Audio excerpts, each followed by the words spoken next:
Hello everyone, welcome to Tactim. Today in this video, I'm gonna show you how to pin WhatsApp message. Before starting the video, please subscribe to Tactim. So, let's get started. For this, you have to open your WhatsApp.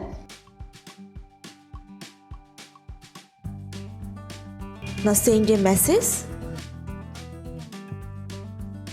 If you want to pin this message, you just have to long press on it.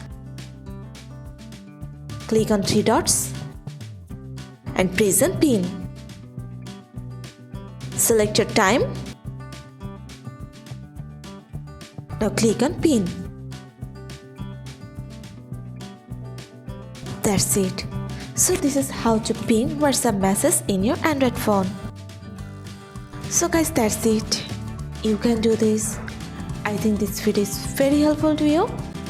If it was, then give a thumbs up and hit the subscribe button. And thanks for watching.